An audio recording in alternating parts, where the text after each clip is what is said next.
Muy buenas noches, hermanos, hermanas, bendiciones. Gracias a Dios por estar acá.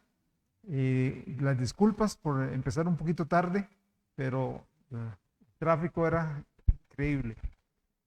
Vamos a orar ahorita para que Dios nos ayude en el estudio de esta noche. Vamos a hablar sobre la importancia de la doctrina, pero antes de eso vamos a orar por los las personas, los hermanos en Cristo que viven en este sector de Florida, donde está entrando el huracán, que está entrando con bastante fuerza, además de otra serie de desastres naturales que se están presentando allá en aquel lugar con tornados y una serie de cosas más. Vamos a orar en este momento. Padre amado, muchas gracias. Le damos a usted por la oportunidad que nos da de llegar ante usted para conversar, para exponerle nuestras situaciones, nuestras peticiones, nuestras acciones de gracias. Muchas gracias damos, Dios, porque usted nos atiende, porque usted inclina su oído a nosotros, porque usted está guiándonos, ayudándonos, sosteniéndonos, fortaleciéndonos. Gracias porque usted inclina su oído a nosotros.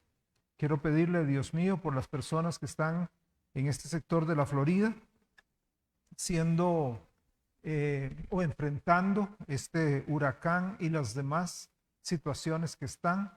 Padre, yo oro por aquellos que son hijos tuyos que están en ese lugar para que usted los protejas, y oro por el resto de las personas que están también ahí, que tal vez no te conocen y que puedan ver, Dios, el gran poder tuyo guardándoles, protegiéndoles, y que puedan entregarse a ti de corazón. Danos ahora el entendimiento de tu palabra, el conocimiento de tu palabra, y ayúdanos a ponerla en práctica. Señor, muchas gracias damos porque podemos venir acá, eh, podemos movilizarnos para acá. Gracias, Dios, por los hermanos, las hermanas que vienen de diferentes lugares, algunos cerca, otros mucho más largo. Te pido, Dios, que nos alimentes, que nos ayudes a crecer, y que las cosas que hagamos tengan el propósito de glorificar tu nombre. Te lo pedimos en el nombre de Jesús, el nombre que es sobre todo nombre. Amén. Vamos a hablar, como dije, sobre la importancia de la doctrina. Para una iglesia bíblica, la doctrina es muy importante. Siempre debe existir un balance en toda enseñanza, en toda predicación, entre la doctrina o la teología, digámoslo así, y la práctica en la vida. Hoy es muy común escuchar predicadores, escuchar maestros que dicen que la doctrina no es importante, que no es relevante, que la doctrina más bien divide. Pero esto no es cierto, esto no es cierto. Y ahorita lo vamos a ver, lo que dice la palabra de Dios con relación a la doctrina. Algunos han llegado a decir, de hecho, que en la Biblia la doctrina no aparece, que lo que aparece son historias y que lo que aparecen son aplicaciones para la vida, pero que doctrina como tal no aparece.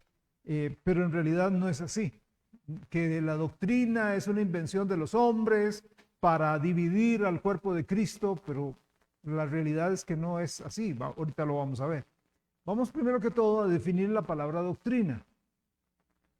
Cuando se está hablando de doctrina cristiana, ¿verdad? Porque en todo lado hay doctrina en el derecho, hay doctrina en filosofía, pero cuando se habla de doctrina cristiana, estamos hablando de un conjunto de verdades teológicas, un conjunto de creencias que saltan o que salen de la palabra de Dios y son fundamentadas por ella. Y quiero repetir, cuando se habla de doctrina cristiana, estamos hablando de un conjunto de verdades teológicas, un conjunto de verdades teológicas, un conjunto de creencias que salen de la palabra de Dios y son fundamentadas por ella. O sea, su fundamento se encuentra en la Biblia. Eso es la doctrina cristiana. Entonces, cuando se habla de doctrina cristiana, es el conjunto de verdades teológicas, el conjunto de creencias que saltan, que salen, que emergen de la palabra de Dios y que están fundamentadas en ella. Vamos a ver entonces qué dice la Biblia con relación a la doctrina.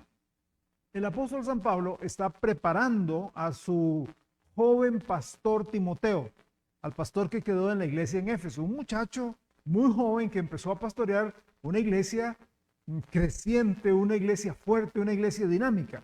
Y Pablo le hace una recomendación a Timoteo. Vamos a ir a Primera de Timoteo, capítulo 4, versículo 6. Primera de Timoteo, capítulo 4, verso 6. Primera de Timoteo, capítulo 4, verso 6. ¿Qué es lo que le dice aquí Pablo a Timoteo? Primera de Timoteo, capítulo 4, versículo 6. ¿Ok? Muy bien. Brian, ¿lo tiene por ahí? Por favor, ¿lo puede leer?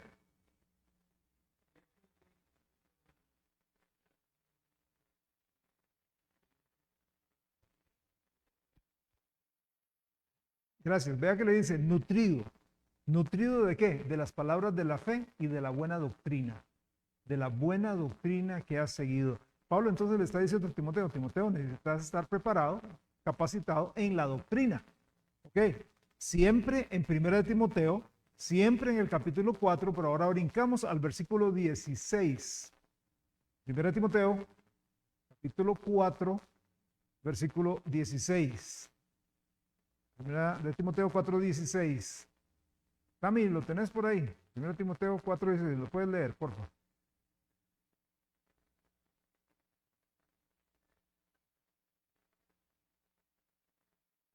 Gracias. Le recomienda, hey, Timoteo, cuídese, cuídese y cuide la doctrina. Entonces ven que no es un asunto de capricho humano, de unos pastores o de unos líderes o unos maestros bíblicos, el estar hablando de la doctrina. No, más bien Pablo está diciéndole, cuide la doctrina, proteja la doctrina, defienda la doctrina, ¿verdad? Vamos siempre a segunda de Timoteo, vamos a segunda de Timoteo. Siempre Pablo hablándole a su discípulo, a su joven discípulo, pero ahora en el segundo capítulo. Segunda carta a Timoteo. Segunda de Timoteo, capítulo 4, versículo 2. Segunda de Timoteo 4:2. Segunda de Timoteo 4:2. David, ¿lo tendrás por ahí? Segunda de Timoteo, capítulo 4, el verso 2.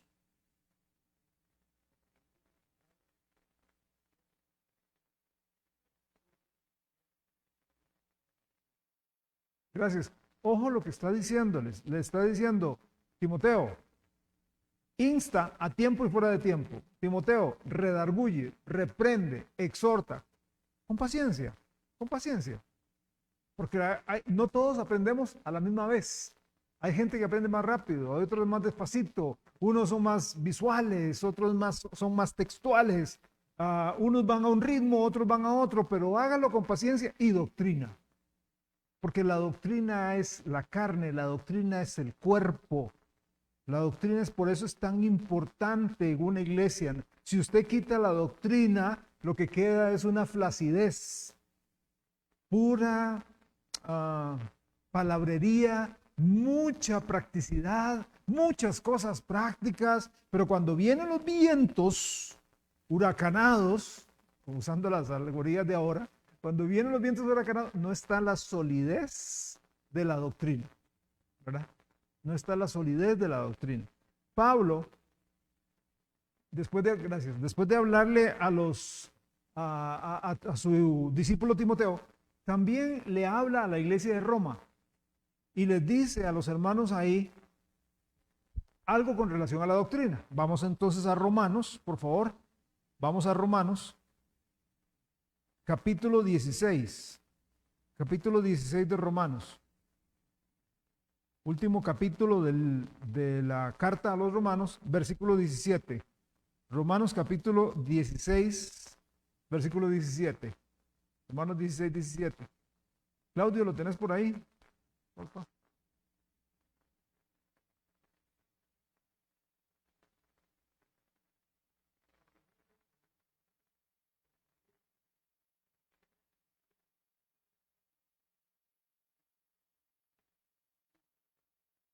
Ok. Doctrina son enseñanzas. Cuando se habla de doctrina son enseñanzas, no enseñanzas humanas, no son creencias humanas, no son creencias de hombres, sino se está refiriendo a las creencias de Dios, a la doctrina de Dios, a las enseñanzas que son extraídas, como dije, al inicio, cuando definimos la doctrina cristiana, que están saliendo, que están emergiendo de la palabra de Dios. Pablo entonces les dice, ojo con esas personas que están dividiendo a una congregación, que están dividiendo, que están poniendo tropiezo en contra de la doctrina, que están diciendo, no, esta cosa de la doctrina, no, hablemos de otro, hablemos del amor, hablemos de las cosas prácticas, pero la doctrina no. Es que otra vez, la doctrina es lo que me da a mí la carne, la doctrina es lo que le da a un cristiano la estabilidad, ¿verdad? ¿Por qué? Porque hablamos de la doctrina de Dios, de la doctrina de la Biblia, de la doctrina de los ángeles, de la doctrina de la salvación, de la doctrina del pecado, de la doctrina del Espíritu Santo, de la cristología o la doctrina de Cristo propiamente, la doctrina de la salvación, la doctrina de los eventos futuros. Si usted no conoce eso, viene cualquier viento de doctrina y usted se fue. Se fue con lo que alguna persona dijo. La primera iglesia se mantenía constante en el conocimiento de la doctrina. Estoy hablando de la iglesia primigenia, la gente la llama la iglesia primitiva, la primera iglesia, allá en el libro de Hechos, en Pentecostés, se mantenía en la doctrina. Vean Hechos, capítulo 2.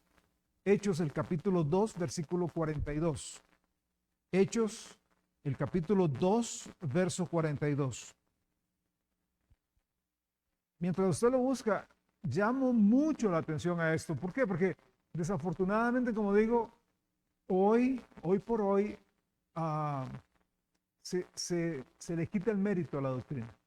Se habla acerca de cosas, de cuestiones de sueños, de viajes, y un montón de conferencias que no tienen nada que ver o no tienen el sustento en la palabra de Dios. Hechos 2, 42. Hechos capítulo 2, versículo 42. ¿Ok? Vamos a ver. Vale, ¿lo tienes por ahí?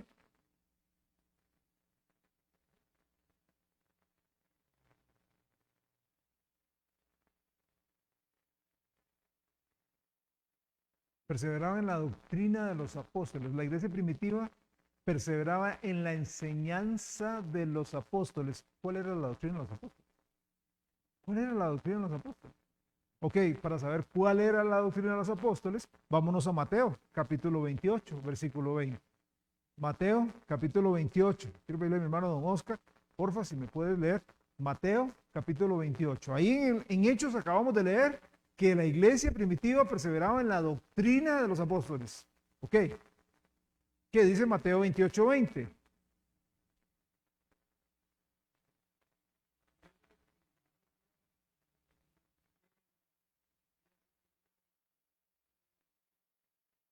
Ok, según el versículo 19, 18 y 19, Jesús está hablando y dice, toda potestad me es dada en el cielo y en la tierra. Por tanto, id, hacer discípulos a todas las naciones, bautizándolos, y viene lo que acaba de leer el hermano Oscar, enseñándoles que guarden todas las cosas. ¿Cuál es la doctrina de los apóstoles? La doctrina de Jesucristo. Esa es la doctrina de los apóstoles. O sea, ellos no inventaron nada. Jesucristo les enseñó las cosas. Dice, enseñándoles que guarden las cosas que os he mandado. Jesús les enseña a los discípulos. ¿Y qué hacen los discípulos? Les enseñan a sus discípulos, les enseñan a su iglesia primitiva o primigenia, los preparan en las enseñanzas del Cristo, los enseñan, los preparan, los capacitan, y así sucesivamente estos van, ¿verdad?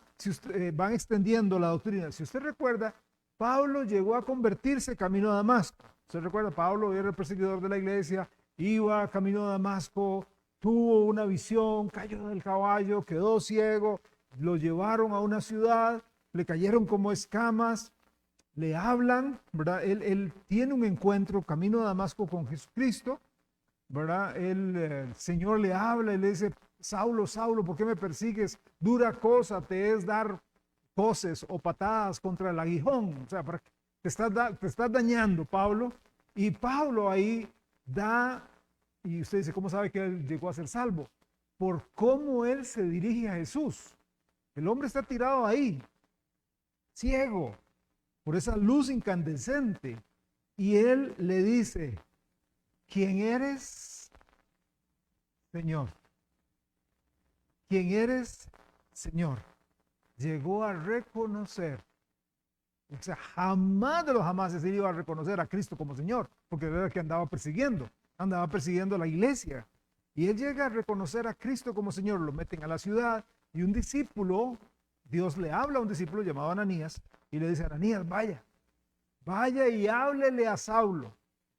Imagínense lo que debió haber sido para Ananías.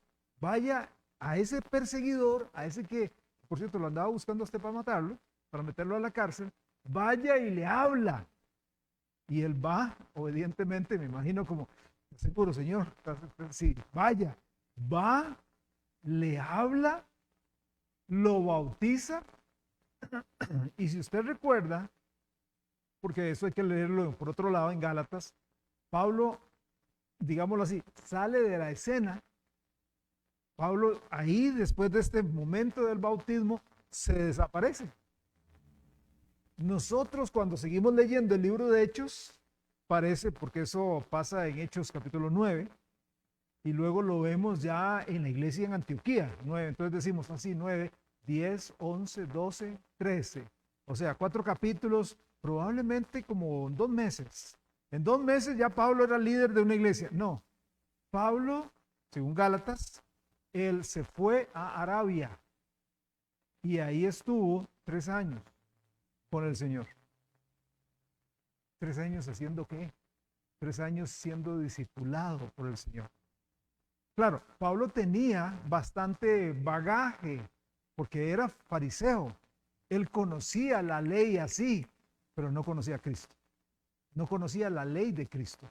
No conocía lo que el Señor. Entonces, el Señor los lleva a Arabia y está con el Señor. Imagínense qué privilegio. Con el Señor. Por eso es que Pablo, hablando de Cristo, dice, él, hablando de Jesús, dice, él me apareció a mí como un abortivo. O sea, al último que se le apareció fue a mí. O sea, eso quiere decir que no hay, por aquello, de esas personas que hoy día inventan un poquillo y dicen, Jesús se me apareció. No, Jesús no se apareció. Al último que se le apareció fue a Pablo. Lo entrenó ahí por 3 años. ¿Y qué le estaba dando? La doctrina. Esto mismo que dice Mateo capítulo 28, las cosas que yo os he enseñado, que se las enseñó a Pedro, que se las enseñó a Felipe, que se las enseñó a Natanael, que se las enseñó a los 11 más, ¿verdad? A los 12, contando Judas, que fue el traidor. El Señor llegó en 3 años. ¿Cuánto tiempo estuvo Jesús acá? En la tierra, 3 años. Y 3 años está con Pablo enseñando. Por eso Pablo, ahí en 2 Corintios, habla de las revelaciones que me han sido dadas. O sea, el mismo Señor lo capacitó. El mismo Señor le dio las revelaciones a Pablo. ¿Ok? Entonces Pablo ahora tenía toda la autoridad para seguir transmitiendo. Cuando Pablo está en la iglesia de Antioquía, que es uno de los maestros, ¿qué es lo que está haciendo? Dándole doctrina.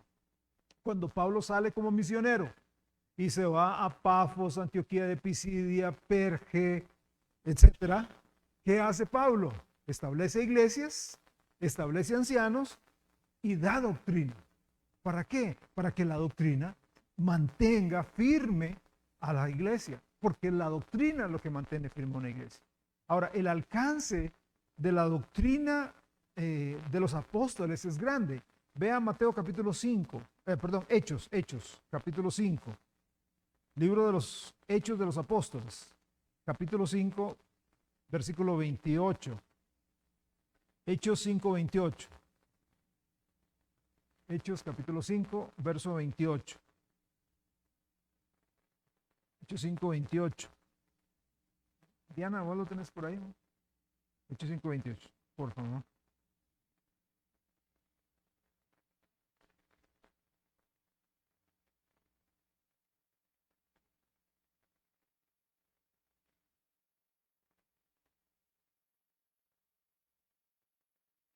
Gracias. Si usted ve a partir del versículo 17, en ese capítulo 5, hay una persecución contra Pedro y Juan. Ahí están los líderes religiosos y en este pasaje específicamente le están diciendo, mire, no les dijimos a ustedes que no enseñen en ese nombre, no les dijimos a ustedes que no enseñen en el nombre de Jesucristo y que no enseñen esas cosas de Cristo, no hagan esas enseñanzas de Cristo, ¿verdad? Vividas a la gente. Y ahora, ojo lo que dice, y ahora ustedes han llenado a Jerusalén de su doctrina. Eso es lo que tenemos que hacer. Hoy desafortunadamente ah, la gente lo que tiene y lo que comparte muchas veces son experiencias, sueños, visiones, experiencias. Pero hermanos, otra vez, alguien me puede decir, mire, yo tuve una experiencia, yo fui llevado al cielo y usted me cree. Sí, su experiencia, su experiencia. Lo que nosotros tenemos que llenar al mundo es de lo que está aquí en la palabra de Dios. Nosotros, digamos, por eso es tan importante y por eso ponemos tanto énfasis aquí en la iglesia, a que leamos la Biblia, a que estudiemos la Biblia, a que conozcamos la Biblia. ¿Para qué? Para que lo que nosotros compartamos sea la Biblia. Podemos tener experiencias personales, cada uno tiene sus experiencias, cada uno tiene sus testimonios y está bien, pero lo que cambia a la persona no son las experiencias, es la palabra de Dios.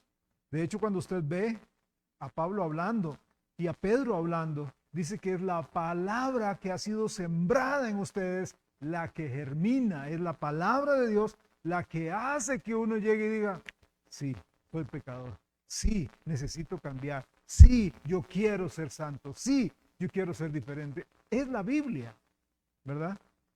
La doctrina del Señor Jesucristo, cuando vemos al Señor Jesús, claro, la gente se impactaba por las sanidades, claro que sí, la gente se impactaba por las sanidades, la gente se impactaba por los portentos, pero lo que más impactaba a la gente era la enseñanza de Cristo, era la doctrina de Cristo. Veamos Mateo capítulo 7, versículo 28.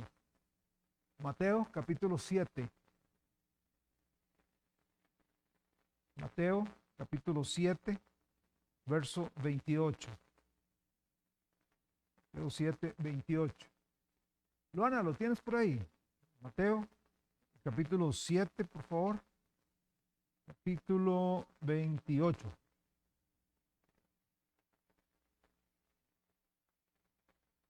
La gente se admiraba de su doctrina.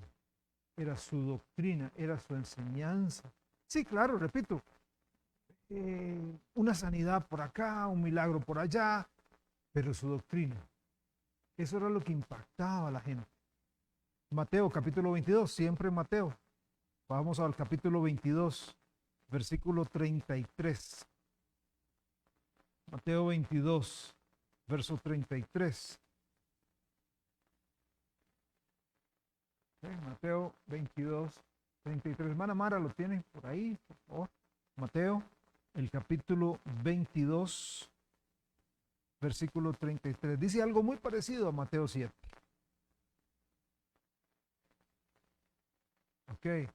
Si leímos bien, en el capítulo 7, verso 28, dice, la gente se admiraba de su doctrina. Y esta es otra ocasión donde la gente llega a decir, wow, qué bárbaro, qué enseñanzas, qué peso, qué carne. Y dice la Biblia también en otra porción, que él les enseñaba no como los escribas o los fariseos, porque la enseñanza de Cristo era con autoridad. Porque claramente Jesús llegó a decirle, es que la enseñanza de los escribas y los fariseos es enseñanza de hombres. En cambio, esta enseñanza es diferente, esta enseñanza tiene peso, esta enseñanza viene de Dios. Por eso cuando nosotros enseñamos a otras personas, a nuestros hijos, cuando estamos discipulando, cuando tenemos la oportunidad de predicar, lo que tenemos que recordar es enseñar la palabra de Dios. Tenemos que capacitarnos en la palabra. Recuerde que Pablo le dijo a Timoteo, Timoteo, procura con diligencia presentarte a Dios aprobado, como obrero que no tiene de qué avergonzarse, que usa bien la palabra de verdad. La versión 1909, Reina Valera, en esta palabra que usa bien la palabra de verdad, se usó la palabra traza, son sinónimos. que traza bien la palabra de verdad. Cuán importante es para la gente que está cortando algo, una pieza de tela quizá, una pieza de madera, una pieza de metal, cuán importante es hacer un trazo bueno. ¿No es cierto? Medir, trazar, cortar. Imagínense cómo sería si usted no, ahí tenemos a un sastre, tenemos a una costurera que está haciendo una camisa, una blusa, ¿verdad? Y no trazó bien. De repente nos queda la cosa así como, ¿verdad? O una manga por allá, o más larga que otra. No, tienen que ser trazos, tienen un molde, tienen un modelo. Y ahí van, ¿verdad? Me acuerdo de mi mamá, con esas tizas así como azulitas sobre la tela, o blancas, haciendo puntitos para luego cortar, están trazando. ¿Qué es lo que pasa hoy? Que la gente no está trazando. Sí, hermano, perdón.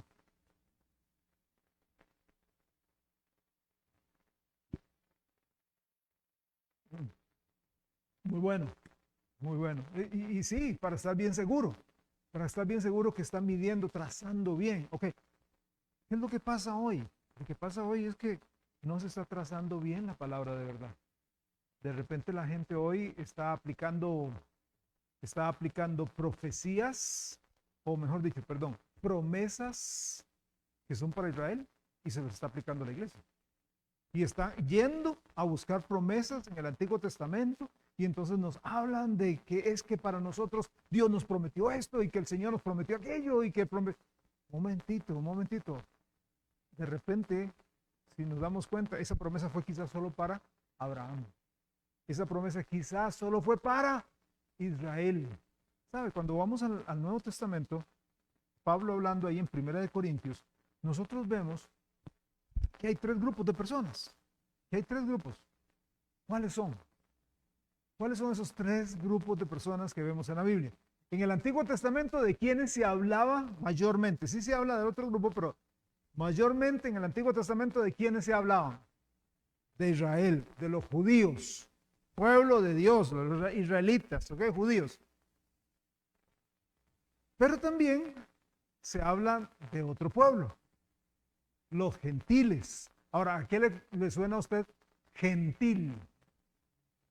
Gentil, no es solo alguien gentil, ¿verdad? Sino de gente. La gente, están los israelitas y las gentes, los pueblos. Pero en el Nuevo Testamento, una de las 7 revelaciones que se le dan de las grandes revelaciones que se le dan a Pablo, es que hay un pueblo más, hay un grupo más. Judíos, gentiles y la iglesia de Cristo. La iglesia de Cristo. Hay gente que al no barajar esto bien, al no cortar, al no trazar bien, de repente dice, ay, qué bueno, los judíos todos se van a ir al cielo. No. Ay, por ser pueblo de Dios, los judíos definitivamente se van al cielo. No, no, no. El judío y el gentil tienen que recibir a Jesucristo exactamente igual.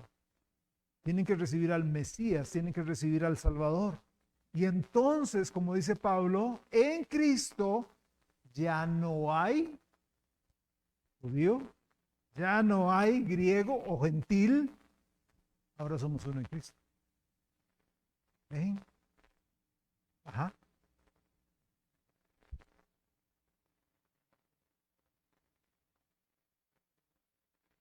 No puede entrar en el reino de Dios. Exactamente. Entonces, vea qué bonito. Judíos, yo por ser judío me voy al cielo. Pablo dice en Romanos, no, ¿quién eres tú que juzgas? ¿Crees que por ser judío te vas a ir al cielo? No, hombre, estás condenado. Todos, y por eso el capítulo 3 de Romanos lo encierra todo bajo pecado. Todos estamos destituidos. Pero cuando llegamos a Cristo, ya no pertenecemos ni a judíos ni a gentiles, ahora somos uno en Cristo, somos un nuevo grupo, la iglesia.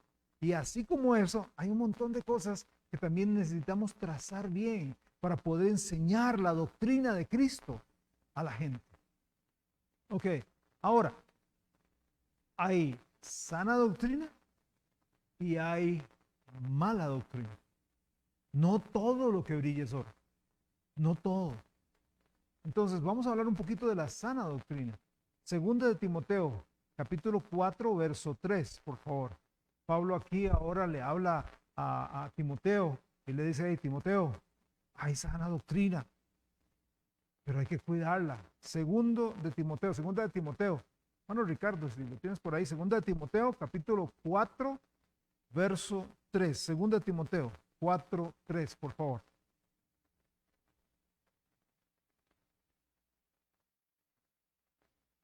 Mm,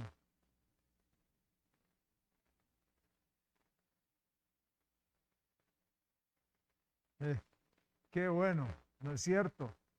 Entra ese tiempo. ¿Y cuándo es ese tiempo? Es ahorita. No, no es allá. No, es ahorita.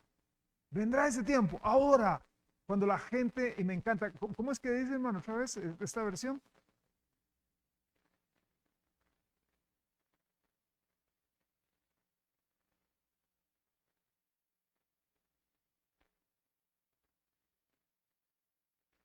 La sana doctrina sólida y sana. Sólida y sana. Y eso es lo que está pasando hoy. Y es feo, pero hoy por hoy, a veces a mí por lo menos me da vergüenza ajena escuchar algunas cosas, algunas enseñanzas, algunas declaraciones, gente que con mucha soltura, con mucha palabrería, dan cosas que son horribles.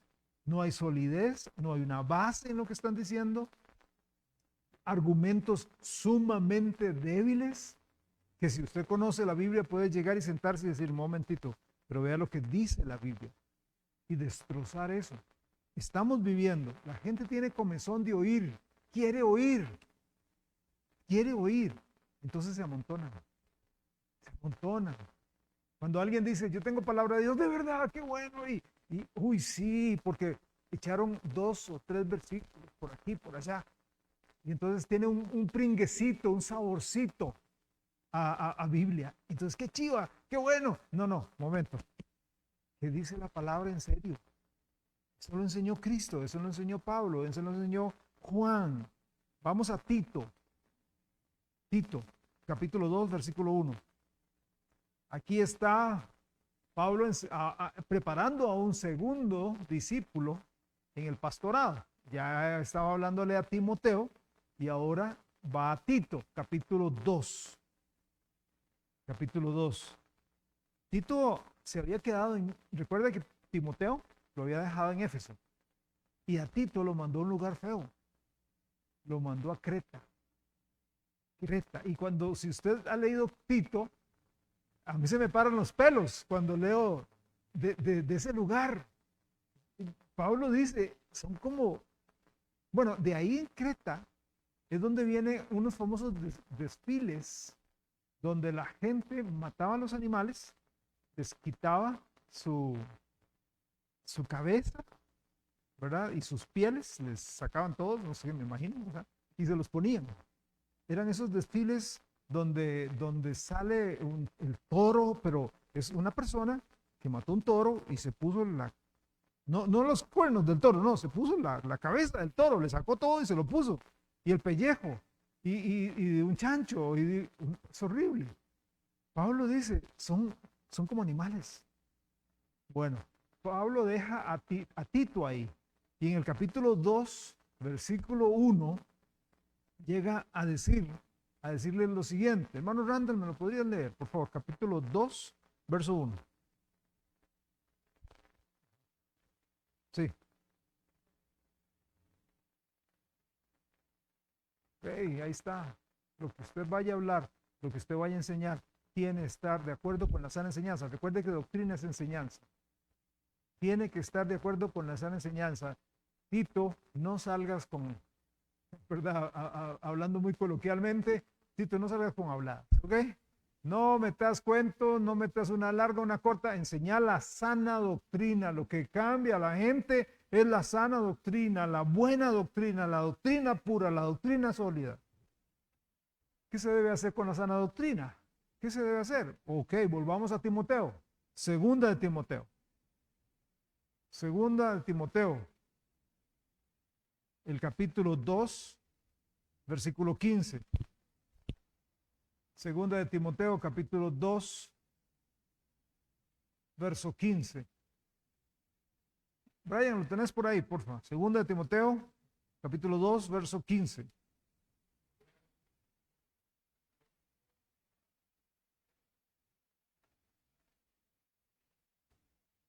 Ok. Vean, Pablo está diciendo a Timoteo, haga un esfuerzo, diligencia.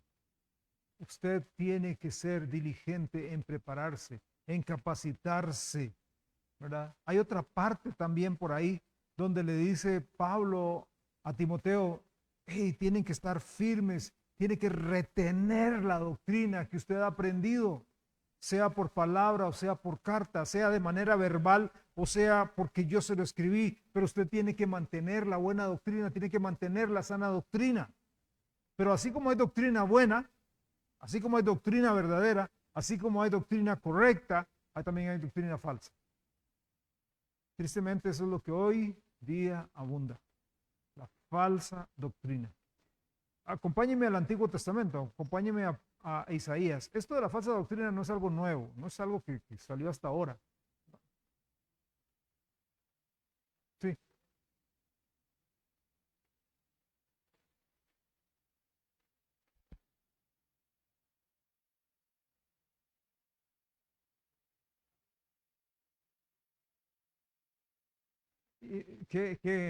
Claro, buenísimo, ¿verdad? Palabras huecas, vacías. Nosotros diríamos mucha hablada. ¿Y qué es lo que hacen? Se hunden más y más. Y no solamente se hunden consigo mismo a todos aquellos que le están oyendo. Ok, Isaías capítulo 29, vamos al Antiguo Testamento. Y como digo, la falsa doctrina, la mala doctrina no solamente de este tiempo, sí aumenta en este tiempo, pero ya venía. Isaías capítulo 29, verso 13. Isaías 29, 13. Claudio, ¿me lo podría leer? Isaías 29, 13.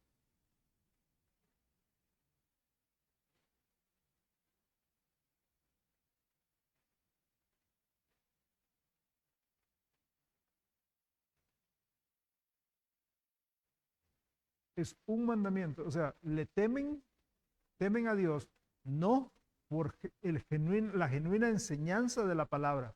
O sea, en otras palabras, de verdad no conocen la santidad de Dios, de verdad no conocen a Dios. Simplemente es una caricatura de Dios. Dígame, por ejemplo, hablando de cualquier dios griego, de cualquier dios romano, la gente de repente le tenía miedo a Poseidón. Cómo los ponen? Los ponen en el Olimpo, los ponen ahí, ¿verdad? Todos corpulentos, los ponen con un rayo esperando que uno falle. ¿Quién no le va a tener miedo a un Dios así? Pero ese temor es un temor infundido por los hombres, creado, es una caricatura, es falso, no es el Dios todopoderoso. Estaba leyendo también, eh, les digo, estaba decidiéndome cuál tema escoger, si el de la doctrina o el tema de la gloria de Dios. Y estaba estudiando sobre la gloria de Dios y llegué a Éxodo capítulo 32. Cuando usted ve en Éxodo capítulo 32, viene Moisés descendiendo del monte Sinaí. Dios recién, las tablas estaban calientitas, venían del horno, ¿verdad? Venían los 10 mandamientos saliendo del horno, de la pluma de Dios. No tendrás dioses ajenos delante de mí, no te harás imagen. Ahí venía con las tablas. Y nomasito va bajando él con Josué y vuelve a ver, o sea, piensa, va bajando y ahí está todo el valle. Y está todo Israel en un acto de adoración a un Dios falso, un becerro. Pero es que no solo eso, Es que no es solamente que estaba el becerro y la gente ahí, ¿verdad? No, es que era un desenfreno, era vulgarmente hablando, una orgía pública, masiva, lo que la gente tenía, era un desenfreno, un descontrol total. ¿Y qué hace Moisés? Moisés se enoja, ¿verdad? Baja y él dice, lo primero que dice, ¿quién está por mí? ¿Quién está a la par mía?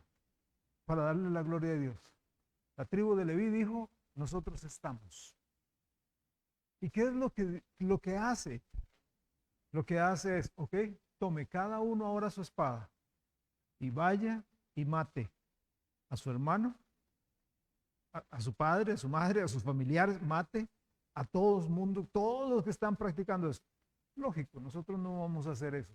Pero ¿cuál es la enseñanza? ¿Cuál es la enseñanza para nosotros ahí? El pecado es desagradable a Dios. Dios no puede cohabitar con el pecado. El pecado es nauseabundo.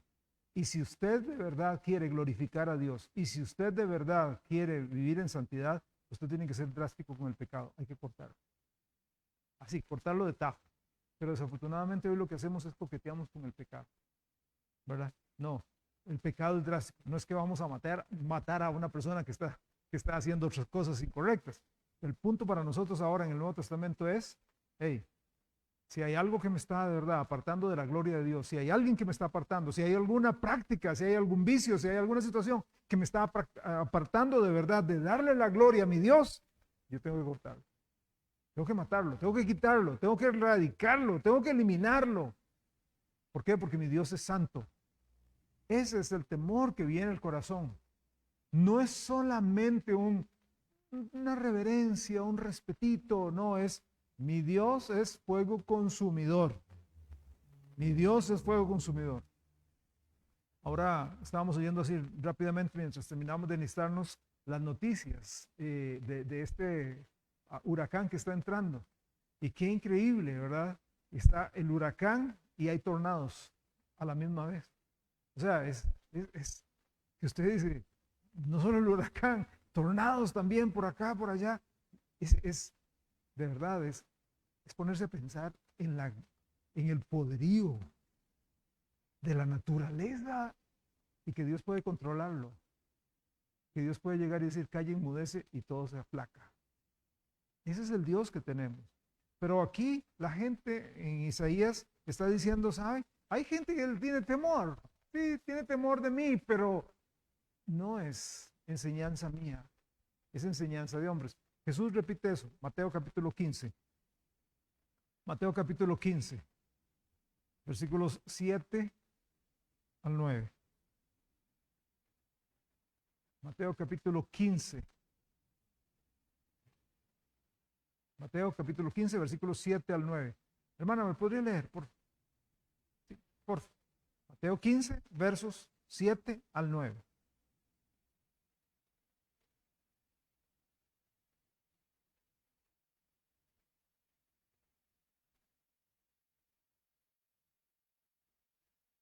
Ahí está. Sus enseñanzas, reglas humanas. Qué peligroso es eso. Eso se llama legalismo. Cuando establezco una serie de normas para ser espiritual, una serie de reglas humanas, no bíblicas, para ser espiritual. Ah, si yo hago esto, si me corto el cabello así, si ando este tipo de pantalones, si ando esta tela, si ando esto, si no hago esto, si no la Biblia. O sea, si la Biblia lo dice, yo tengo que obedecer. Pero muchas veces son reglas de hombres, reglas humanas. Hebreos capítulo 13. Hebreos 13, versículo 9. Hebreos capítulo 13, versículo 9. Tami, ¿me lo puedes leer, por favor?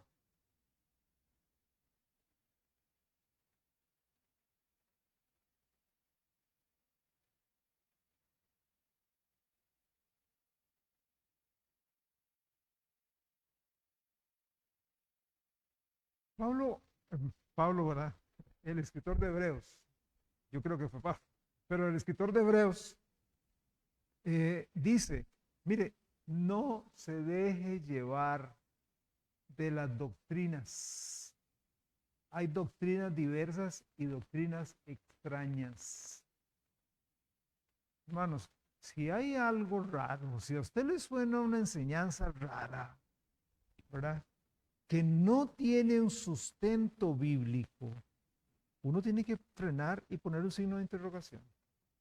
Seamos como los hermanos de Berea, ¿recuerdan? Seamos como, no se lo tragaron todo. Ay, qué fantástico, es Pablo el que está predicando. No, si es Pablo, ¿verdad?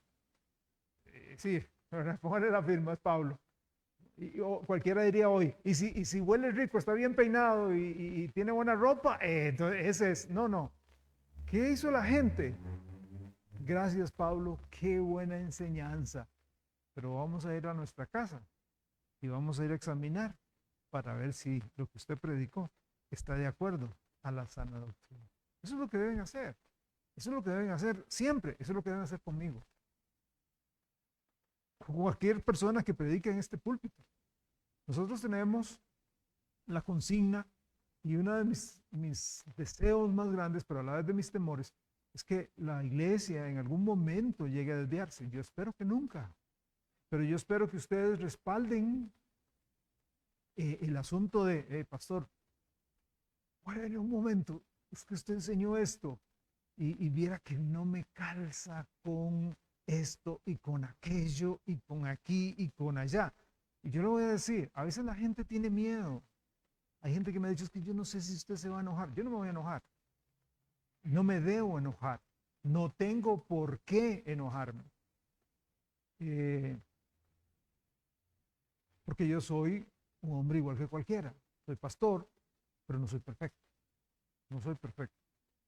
Y yo he recibido bendición cuando algún hermano me dice, pastor, vieras que yo veo eso diferente y tal vez no es una doctrina cardinal, no es algo, pero, es otro enfoque. Gracias, qué bueno. Me enriquece, me da a mí. Yo en varios lugares gente me ha dicho, qué rico. Y voy y lo apunto en mi casa porque tengo otro aspecto, otra visión. Cuando es una doctrina cardinal, si usted dice, hey, un momentito, yo no veo eso en la palabra, tenga la libertad. Yo no me tengo que enojar, yo no me debo enojar, yo no soy perfecto. Soy su pastor, pero soy humano y un pecador. Ajá, hermano.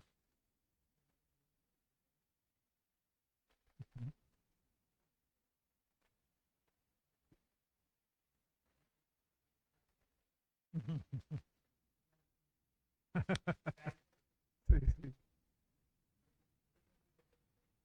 sí. Ujú. Exacto.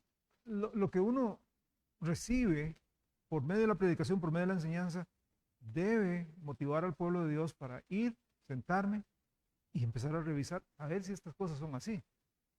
Apuntando. Gracias a Dios tenemos la bendición de tener grabado los mensajes, ¿verdad? Y la gente entonces puede ir con calma y estarlos oyendo y apuntando y analizando. De igual manera, si hay algo que usted no entendió, si hay algo que usted no comprendió, tenga la libertad de preguntar, tenga la libertad de hacerlo, ¿verdad? Primera de Timoteo, capítulo 4. Este es fuerte. Si Hebreos fue fuerte cuando dijo, no se dejen llevar de doctrinas diversas y extrañas, wow, Primera Timoteo 4 es fuerte, mucho más fuerte. Primera Timoteo, capítulo 4, versículo 1. Primera Timoteo, capítulo 4, verso 1. Este es fuerte, bien duro es este. Ok, vale, me lo podrían leer. Primera Timoteo 4, 1.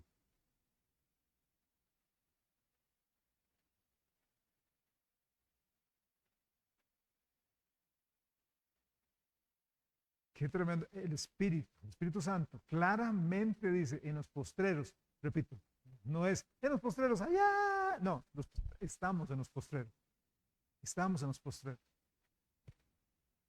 En los últimos 3 días, gente me ha preguntado, ¿qué opino de la guerra que se está suscitando hoy en Israel, ¿verdad? Con Israel y Líbano, con Israel, ¿verdad? Y que ya está otro Irán diciendo así, entonces nos matemos ¿verdad? Bueno, yo les digo, por un lado me pongo triste porque son vidas que están muriendo y probablemente muchos de ellos sin Cristo. Por otro lado, estoy contento porque la profecía se está cumpliendo, ¿verdad? La palabra de Dios se está cumpliendo. Jesús lo dijo muy claro, dijo, de la higuera aprended, ¿verdad? Cuando ya está floreando, ya la higuera está floreando. Israel, la higuera es Israel, ya está floreando. No avalo jamás la metodología de Israel, no aplaudo jamás la metodología de Israel. Es más, eso no se hubiera dado si Israel hubiera hecho caso allá en el libro de Josué. Cuando Dios les dijo, mire, cuando entren, saquen a todos los cananeos. Pero ¿qué hizo Israel? Pactos, alianzas con los gabaonitas, con estos, con aquellos, con aquí. Y esos pueblos se hicieron fuertes y son hoy día los que ocupan todo ese lugar.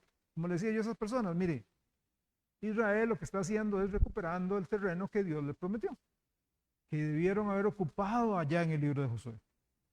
Todo eso, Irán, Irak, es de Israel, les pertenece. Gran parte de Egipto, gran parte de Arabia es de Israel. Usted puede leer los límites cuando Dios se los da, desde tal río a tal río, desde tal mar a tal mar. O sea, es enorme el territorio que Dios le dio a Israel. Es de ellos esa tierra. Nunca se adueñaron de esa tierra, desafortunadamente. Pero lo que a mí me está diciendo es, esto se acaba pronto. Esto se acaba pronto. Tiene que prepararse, según el Salmo capítulo 2, tiene que prepararse una guerra contra Israel. Y dice el Salmo 2, la gente, los pueblos se levantarán contra Jehová y contra su ungido. Van a levantarse. Israel, ¿qué está esperando? Un Mesías. Un Mesías. Apocalipsis capítulo 4, capítulo 5, mejor dicho, si no me equivoco, habla de uno que vendrá en un caballo blanco. Siempre el blanco que refleja paz. Vendrá uno diciendo paz, paz. Tiene una corona. O sea, no va a ser así como un bombetilla. No, va a ser un principal en algún país que va a decir paz y trae un arco, pero sin flechas. Tiene poder, pero no para destruir. Tiene un poder de convencimiento, tiene un poder para hablar, tiene un poder para que la gente diga, hey, está bien, todo el mundo se va a venir en contra de Israel. Si usted se pone a ver, Israel tiene que hacer varias cosas drásticas, muy drásticas. Una de ellas es, tiene que entrar y capturar la mezquita de Omar. Porque ahí, ¿recuerdan el domingo hablamos del monte Moría? Ahí estaba. Donde fue el Gólgota, ahí estaba. Esa es tierra santa, tierra de ellos. Entonces, se va a meter ahí en la peor, bueno, en la peor no, en la propia centro de adoración árabe. Y van a decir, no señores, esto es de nosotros. A la fuerza. ¿Qué va a hacer eso en todas las naciones? Nos levantamos contra Israel. Pero vendrá uno que dirá, alto, no, paz, negociemos. Ok.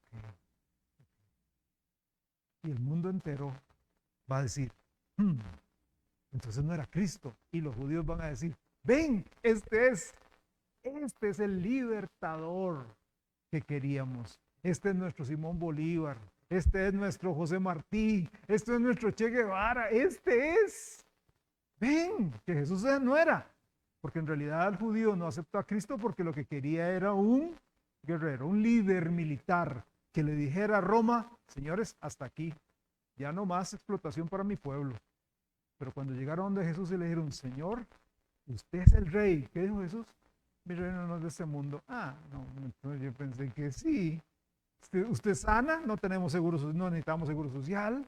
Usted hace milagros, no tenemos que ir a trabajar porque usted nos da comida así. O sea, y usted sale con que no es de este mundo, por favor. El cumplimiento me encanta. Viene el cumplimiento de la palabra de Dios. Viene el cumplimiento tarde o temprano. Pero en los postreros días, estamos viviendo en postreros días. O sea, entienda, ya pasó el primer tiempo, ya pasó el receso, y el segundo tiempo el árbitro volvió a ver y dice, minuto 90. Y se llevó el pito a la boca. Estamos así. Nada más que el Señor diga, hasta aquí. Ya.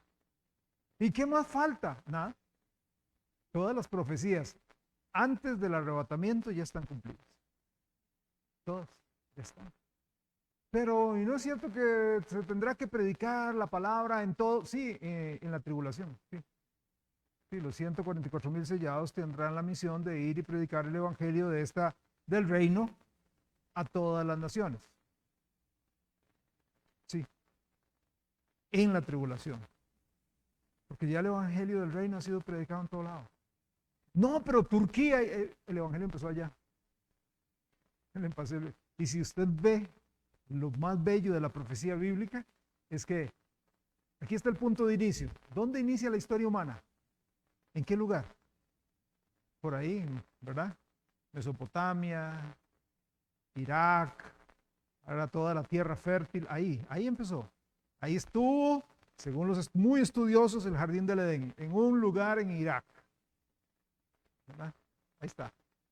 Ya el mundo ha venido, que Gran Bretaña, la gran potencia, que los Estados Unidos, que Japón, que los reyes del Oriente, y ahora todo se está volviendo para allá. Y ahí es donde termina la historia otra vez. Qué lindo, qué importante. Pero hablando de la doctrina, dice, ojo, porque hay doctrinas de engañadores, hay doctrinas de demonios, demonios.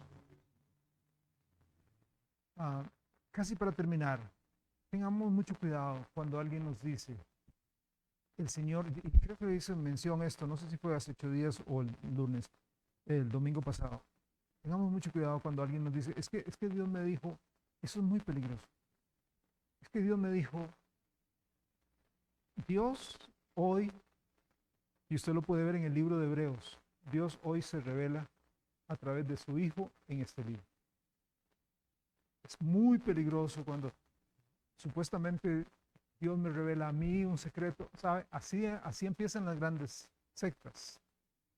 Cuando yo tengo la revelación absoluta de Dios y resulta que solamente a mí Dios me lo reveló y entonces yo voy donde ustedes pecadores y les digo lo que Dios me dijo. No, Dios nos dio toda su revelación.